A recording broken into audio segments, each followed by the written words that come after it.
नमस्कार मित्रों। भगवान जब तराशता है तो वक्त की छेनी हथौड़ियों से, दुखों की छेनी हथौड़ियों से, तो हम सब ये सोचते हैं कि मैं ही क्यों। और ये कॉमन सवाल होता है हर उस इंसान को जो दुखों से गुजरता है। मेरा दुखों से वास्ता बहुत पुराना रहा है। हाँ, बहुत पुराना रहा है।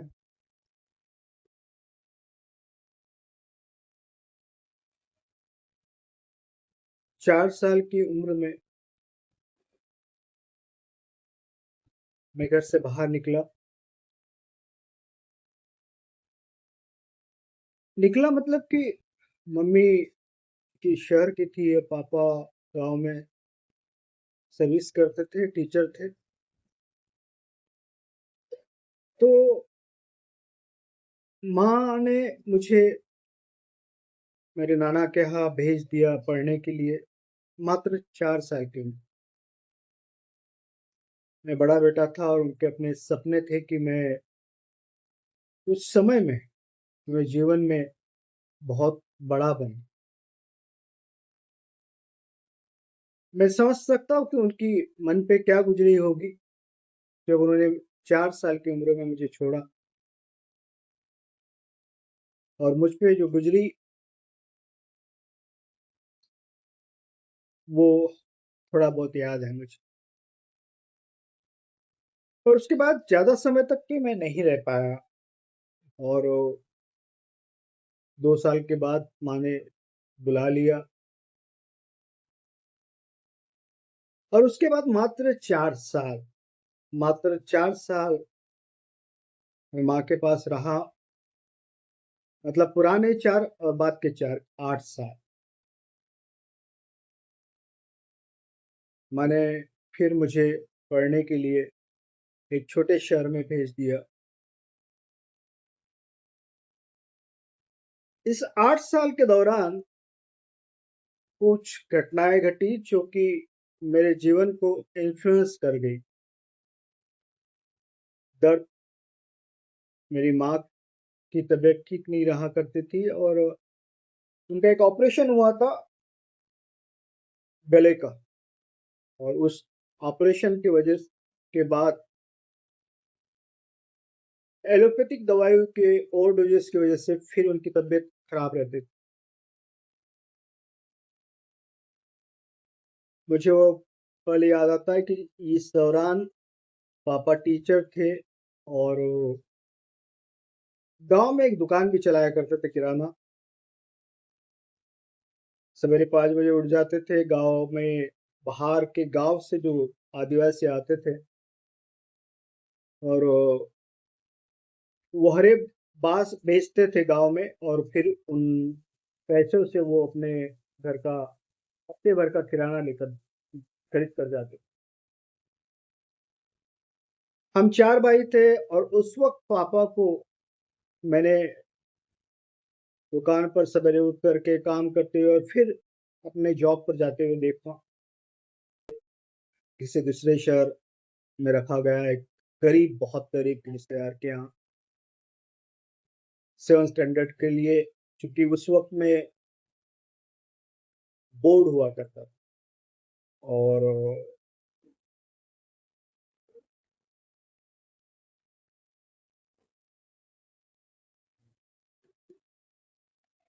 तो जिनके साथ मैं रहा, जिनके यहाँ मैं रहा, वो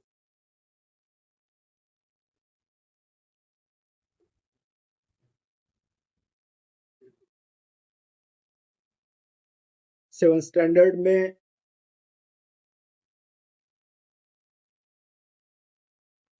एक दिन मुझे वाकई याद था है। बहुत स्ट्रिक्ट थे वो। मतलब मुझे 5 बजे आवाज दे दिया करते थे। मैं लेकिन 5 से मुझे 5:30 हो जाता था, क्योंकि मैं नींद नहीं होती थी पूरी, तो मैं झपकियां ले रहा होता था बिस्तर पे। अचानक एक दिन ऐसे ही झपकी ले रहा था तो उन्होंने मुझे बिस्तर से ऊपर से नीचे फेंक दिया, मतलब धकेल दिया। ये वाकया मैं आपको क्यों बता रहा हूँ, क्योंकि इसके पीछे कुछ वजह हो सकता है। आपके बच्चे हो और आप उनसे बहुत कुछ बड़ा चाहते हो, ये बात बहुत ध्यान रखें आप। और उसके बाद के बाद मुझे शायद मेरी नींद ही चली गई, क्योंकि एक डर बैठ गया कि फिर से ये मुझे बिस्तर से, पलंग से, मतलब उस समय पलंग हुआ करते, पलंग से फेंक ना दे। तो जैसे ही वो कहते थे हितेश, और मैं उठ जाता था। ये उनका अनुशासन था, पर फिजिकली मैं हार्म होना शुरू हो गया। नींद एक बहुत महत्वपूर्ण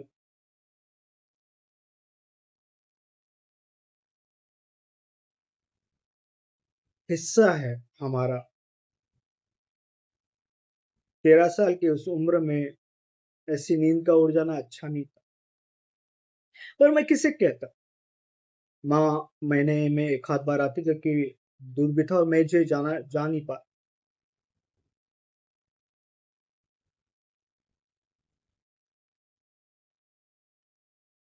मुझे याद है कि आप आप सारे वो लोग, अगर मेरी बात सुन रहे और किसी को इच्छा है कि वो अपने बच्चों को किसी के यहाँ रखे, और वो भी लोग जो अगर मेरी बात सुन रहे, जो जिनके यहाँ अगर मैं रहा हूँ, तो प्लीज इसको अदरवाइज मत लेना। पर जो रियल हादसा है वो ये था कि परिस्थिति ऐसी थी कि मेरी माँ ने डब्बा दिया था एक टिफिन की, बेटा बोलना उनसे कि वो दे। उनको भी बताया था कि मेरे बेटे को ये टिफिन दिया करो, ताकि वो भूख लगती होगी उसको। एक दो बार हुआ, पर बाद में ये होने लगा कि मुझे बोलना अच्छा नहीं लगता था। तो फिर कभी कभी मिलता, कभी नहीं मिलता। ठीक, कभी कभार ऐसा हो जाता कि शाम के खाने के वक्त लगभग,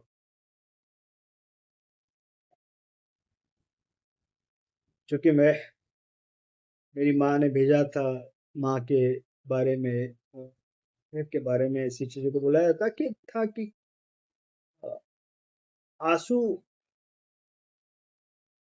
उस थाली में गिरते थे।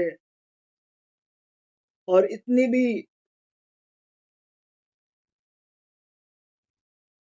मुझे परमिशन नहीं थी कि मैं अपने आंसू पोंछ सकूं बाहर जाके, अपना चेहरा दो। तो बस वो खाना खारा सा लगने लगता, वो आंसू गिरते थे। मैं क्यों कह रहा हूँ, मैं उनको डोमिनेट करने के लिए नहीं कह रहा हूँ, मैं इसलिए कह रहा हूँ कि आप ये बात याद रखें। कोशिश करें कि आप अपने बच्चों के भविष्य के लिए भी उनको किसी और की जगह न रखें, और रखें तो फिर इन बातों का ध्यान रखें, क्योंकि आप नहीं जानते होते कि उन पर क्या गुजर चीजें चलती गई। मैंने टॉप किया, और स्कॉलरशिप में भी मैंने अ, इतने ग्रेड हासिल किए कि मुझे स्कॉलरशिप मिलना स्टार्ट हो। फिर एट पास आउट किया, तब तक माँ ने फिर नाना के घर भेज दिया, वहां से उनके पास।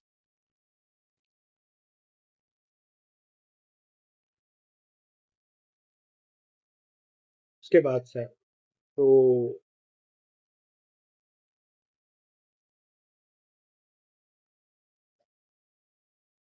8th में आते आते मामा की तबीयत बहुत ज़्यादा खराब रहने लग गई थी और वो गाँव में रहती थी।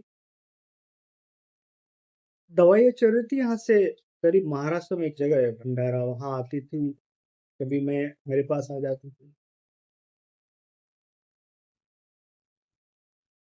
8th की एग्ज़ाम होने के बाद मैं वही था नाना के यहाँ और मेरी मम्मी भी वहाँ थे ट्रीटमेंट के लिए आए। चूँकि एलोपैथिक ने डॉक्टर ने दे जवाब दे दिया था कि हाँ कि कैंसर है और वो कैंसर हुआ था उन दवाइयों के परिणाम से।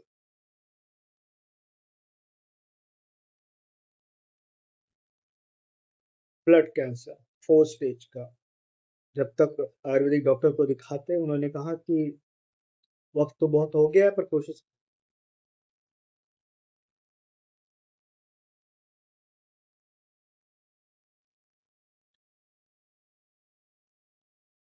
शायद एग्जाम खत्म होने के बाद मई का वो महीना था और क्योंकि मैं वही था और 3 भाई मेरे पापा सब गांव में थे और मैं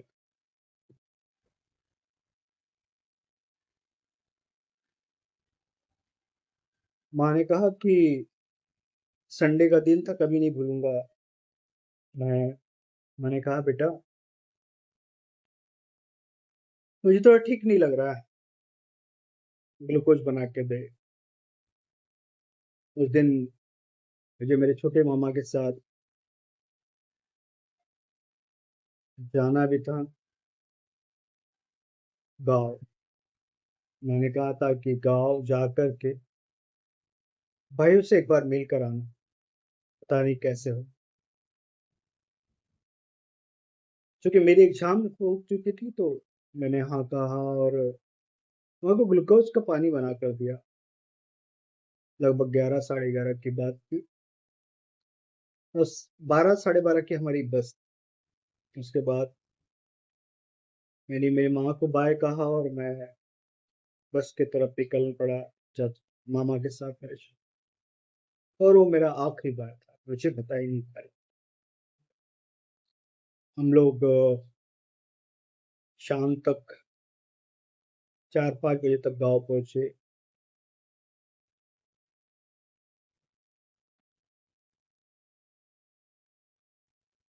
सवेरे दूसरे दिन 9 साढ़े 9 बजे एम्बेसडर कार एक वाइट कलर की हमको लेने आ गए मेरे बड़े मामा जी आगे कोई नेता थे उनके पास ये गाड़ी थी उनको रिक्वेस्ट किया और पापा ने कहा कि जाना पड़ेगा तो उस वक्त मुझे याद नहीं कि मैं समझ पाया था कि मेरी माँ गुजर चुकी उसके जिस दिन मैं आया था उसकी रात को ही उनका देहांत हो चुका था 9 साढ़े 9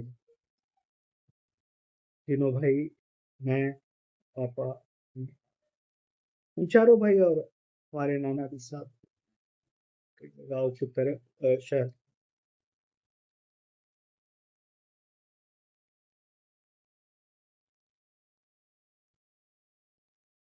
मई का महीना था वो और क्योंकि मैं 14 साल और हम 4 भाई सबसे छोटा सब में 2-2 साल का फर्क कुछ 8 एक साल का रहा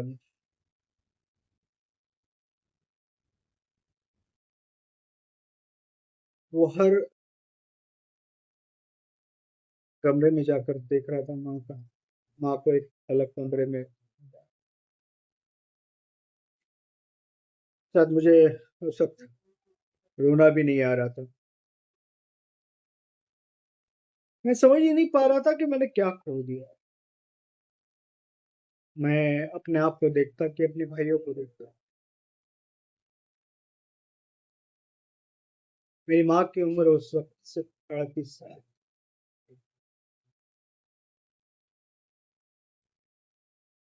एक बात लेकिन समझी, जो मेरे जीवन का एक बड़ा सपना बना, इस दर्द में, इस माँ के जाने ने एक बात कि जिन दवाइयों ने क्षमा कर दिया। अगर ये मेरे स्वतंत्र विचार है, पर मैंने उस वक्त ये ठाना, चूंकि इतनी उम्र कम थी, पर आगे वो मेरा सपना बना, और उसके लिए कुछ बड़ा करने की इच्छा, क्योंकि जिन दवाइयों की वजह से मेरी माँ की जान गई है, उसके खिलाफ नहीं, पर वो जो दवाइयाँ जीवन को जीवन दे दे, जिसके साइड इफेक्ट ना हो, ऐसी दवाइयों का, ऐसे चिकित्सा प्रणाली का आगे जाके साथ।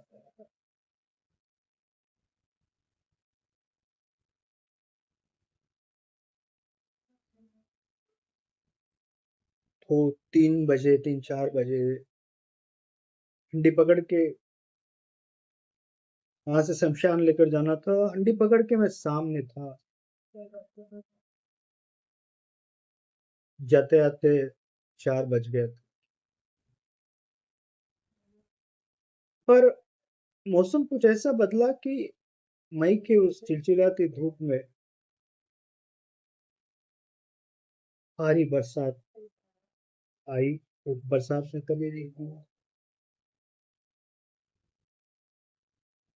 शायद मालिक भी रो रहा था, क्योंकि मेरी माँ अपने 4 बच्चों को छोड़ कर गई थी।